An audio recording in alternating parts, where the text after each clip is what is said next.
Good morning. Welcome back. And today's topic is Organization of Supreme Court. But before going to the topic, I would like to say that our Indian government has three elements. Number one is legislature, number two executive, number three judiciary. So the third part of government is judiciary, न्याय तंत्र. न्याय तंत्र बोला गया मतलब कौन आएगा? Supreme court. अब सुप्रीम कोर्ट का organization. First point, number of जजेस. जब बात सुप्रीम कोर्ट की होती है तो कितने जजेस होते हैं, क्या है, ये पॉइंट इससे क्लियर हो जाएगा. A chief justice and 7 other judges were arranged for the Supreme Court. Supreme court के लिए एक चीफ जस्टिस, उसके अलावा 7 दूसरे जजेस की अरेंजमेंट कर रखी थी. But in 2008 the number of judges including the chief justice was 31. But क्या हुआ, 2008 में डिमांड को देखते हुए जजेस के इस नंबर को क्या किया गया, बढ़ाया गया. और वो कितना हो गया, इंक्लूडिंग चीफ जस्टिस नंबर हो गया 31. अब सुप्रीम कोर्ट के द नंबर ऑफ जजेस, then jurisdiction of supreme court and the salary of जजेस of the supreme court, this right is given to be to the parliament. इसका मतलब क्या कि चाहे नंबर ऑफ जजेस का हो बात, चाहे जुरिडिक्शन की बात हो, चाहे सैलरी की बात हो, ये पूरा राइट किसको दे रखा है डिसाइड करने का, पार्लियामेंट को. ठीक है. फिर the president of India nominates the जजेस ऑफ द सुप्रीम कोर्ट. जब सुप्रीम कोर्ट के जजेस को अपॉइंट करना होता है तो हमने जनरल पावर ऑफ प्रेसिडेंट में देख रखा है कि सुप्रीम कोर्ट के जजेस, हाई कोर्ट के जजेस, इनको अपॉइंट करने का काम कौन करते हैं, प्रेसिडेंट. तो नॉमिनेट किए जाते हैं जजेस के नाम. ठीक है. फिर एडवाइस ली जाती है सुप्रीम कोर्ट के दूसरे जजेस से, हाई कोर्ट के जजेस से, प्राइम मिनिस्टर से. एडवाइस लेने के बाद ही जजेस का अपॉइंटमेंट किया जाता है प्रेसिडेंट के द्वारा. Clear. Qualification. First point, he should be Indian citizen. कौन होना चाहिए वो, Indian. Second, he has work as a जज for at least 5 years in high court or 2 or more courts.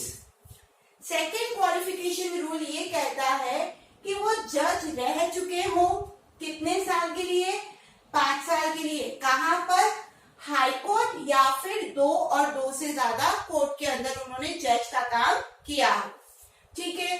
और he must have practice in high court और other court for 10 consecutive years.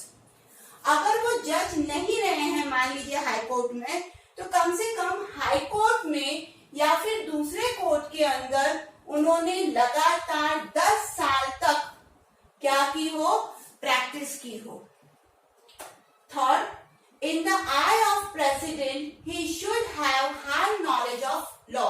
और president की आंखों में, मतलब ऐसे नहीं, नजर में, उस व्यक्ति को जो कि सुप्रीम कोर्ट के जज बनना चाहते हैं, उनको कानून का जबरदस्त नॉलेज होना चाहिए.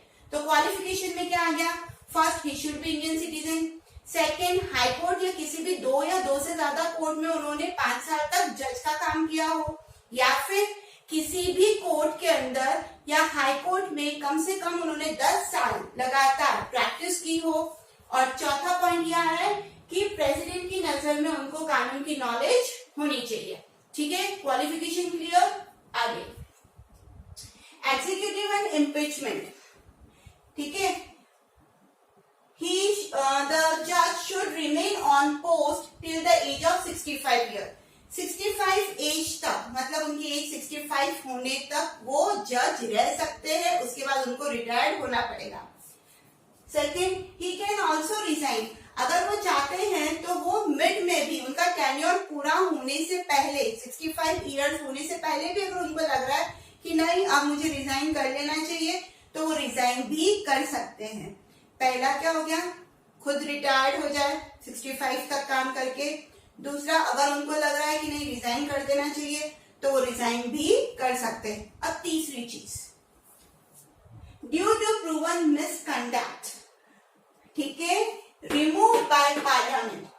अगर किसी भी सुप्रीम कोर्ट के जज के बारे में ये बात आने लग जाती है या ये प्रूव हो जाता है कि वो मिसकंडक्ट करते हैं, ठीक है, तो ऐसे में पार्लियामेंट के थ्रू इम्पीचमेंट प्रोसेस के तहत उनको निकाला जा सकता है। उसके लिए प्रोसीजर क्या है, अगर 2/3 majority of total members of each house separately certify, अगर वो प्रपोजल हर हाउस में जाता है, आपको पता ही है लोकसभा और राज्यसभा दोनों में ही जाएगा सेपरेटली, और दोनों ही हाउसेस के अंदर जब 2/3 majority of people क्या करते हैं, सर्टिफाई कर लेते हैं कि यस प्रूवन हो गया है कि ये मिसकंडक्ट किया है इन्होंने, तो ऐसे में president will have to remove that जज फ्रॉम हिज पोस्ट। क्लियर? 3 चीजें आ गई, 65 इयर्स खुद रिटायर्ड हो गए, दूसरा खुद ने रिजाइन कर लिया, तीसरा इम्पीचमेंट हो गया मिसकंडक्ट की वजह से, दोनों ही हाउसेस ने क्या किया, सेपरेटली 2/3 मेजोरिटी से प्रूव कर दिया कि हाँ रिटायर कर, इनको निकालना ही पड़ेगा, और प्रेसिडेंट फिर उनको निकाल देते हैं। ठीक है, next 4th, salary allowances and other facility. आपको पता है कि जो चीफ जस्टिस है सुप्रीम कोर्ट के, उनकी सैलरी है 1 लाख रुपी पर मंथ। चीफ जस्टिस की सैलरी सुप्रीम कोर्ट की कितनी है, 1 लाख रुपी पर मंथ, और जो दूसरे जजेस हैं उनकी सैलरी है 90,000 पर मंथ। साथ ही साथ में पेंशन फैसिलिटी भी इनको दी जाती है, ग्रेजुटी फैसिलिटी भी इनको दी जाती है। अब ये कौन देता है, this right is given to the parliament. कौन देगा ये, पार्लियामेंट। टाइम टू टाइम इनको सैलरी देने का काम पार्लियामेंट करता है। Court premises, according to the article 130 the supreme court is in Delhi. Court premise कहाँ है, दिल्ली में। बस एक आर्टिकल आपको याद रखना है ताकि ये पूरी तरीके से सही हो जाए। Article 130। Last point, restrictions on जजेस।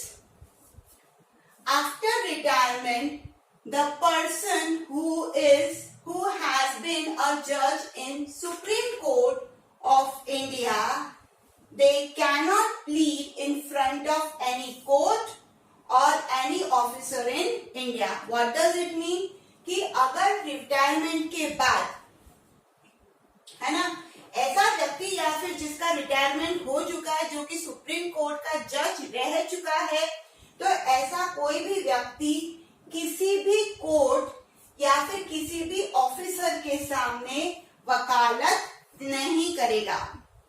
आई रिपीट, जो व्यक्ति जज रह चुका है सुप्रीम कोर्ट में और अगर उसका रिटायरमेंट हो जाता है, तो आफ्टर रिटायरमेंट वो किसी भी कोर्ट और ऑफिसर के सामने वकालत नहीं कर सकता।